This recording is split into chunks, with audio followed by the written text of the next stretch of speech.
रसूल पाक का विशाल हुआ ना, हजरत बिलाल ने मुंह से लफ्ज ही कोई नहीं अदा किया। किसी ने अपना दुखड़ा किसी अंदाज में सुना लिया। हजरत उमर ने कहा, जिसने कहा हुजूर विशाल करके गर्दन उड़ा दूंगा। हजरत उस्मान गनी ने कहा, खबरदार कोई मुझे आके ना बताए कि मुस्तफा विशाल कर गए। हजरत अली मुर्तजा रज़ी अल्लाह तआला अन्हु ने फरमाया, ना भाई मेरे मुस्तफा पर तो मौत आती ही नहीं, जिस तरह आप लोगों पे। सब लोगों ने अपने अपने इजहार कर लिए ना, बिलाल ने किसी को दुख बताया ही नहीं। एक कोने में बैठ के ना हजरत बिलाल अकेले आंसू बहाते रहे, किसी को बताया ही नहीं, अकेले रोए। एक शख्स कहने लगा, यार बिलाल बोलता नहीं। कहा ना बुलाओ इसे।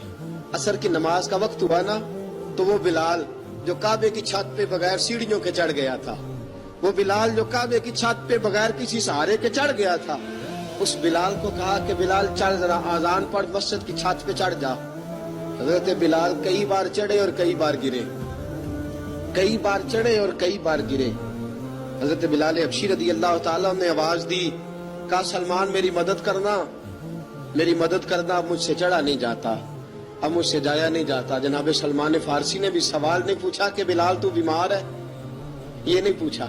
हजरत बिलाल को दो चार सहाबा ने उठाया, छत पे पहुंचाया।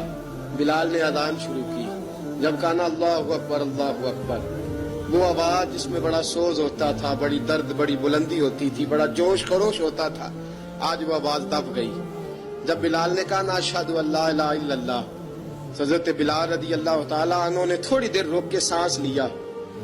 जब कहा ना अशहदु अन्ना मुहम्मदर रसूलुल्लाह, जो सारे चुप खड़े थे ना, उनमें से एक बाबा रो पड़ा, इसका नाम अबू बकर सिद्दीक था। जब हजरत अबू बकर सिद्दीक की आंख में आंसू आया तो हजरत बिलाल छत के ऊपर जमीन पे गिरे, जमीन पे गिरे और कहा, अबू बकर ये ड्यूटी किसी और की लगा दे, ये ड्यूटी किसी और की लगा दे, अब मेरी रूह इजाजत नहीं देती, मुस्तफा करीम के बाद मुझे अजान नहीं पड़ी जाएगी। आपने वाकया सुन रखा है कि एक बार सहाबा ने बुलाया, दोबारा आए, हुजूर ख्वाब में मिले, कहा बिलाल तू आता क्यों नहीं।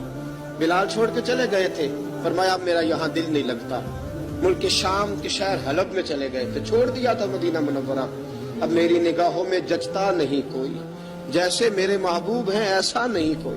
हुजूर ख्वाब में मिले, आए मदीने। हजरत बिलाल आखिरी बार, लोगों ने कहा अजान पढ़ो। कहा मुझे वो अजान भूल ही गई है जो मुझे मुस्तफा करीम के जमाने में पढ़ा करता था, मुझसे नहीं पढ़ी जाती, ना मुझे कहो, मैं कैसे पढ़ूं। इमाम हसन और हुसैन ने आके दामन थामा ना, तो कहा बेटा मैं तुम्हारी नानी का भी नौकर रहा हूँ, मैं तुम्हारी माँ की चक्की भी पीसता रहा हूँ, मुझसे कोई फरमाइश ना कर डालना, मैंने नौकरी की है और मुझे अगर अल्लाह ने तौफीक दी तो मैं तुम्हारे बच्चों के पैर भी धोया करूंगा। लेकिन इमाम हसन रज़ी अल्लाह तआला ने फरमाया, बिलाल एक बार तो अजान सुनानी पड़ेगी। सुनाई बिलाल ने अजान।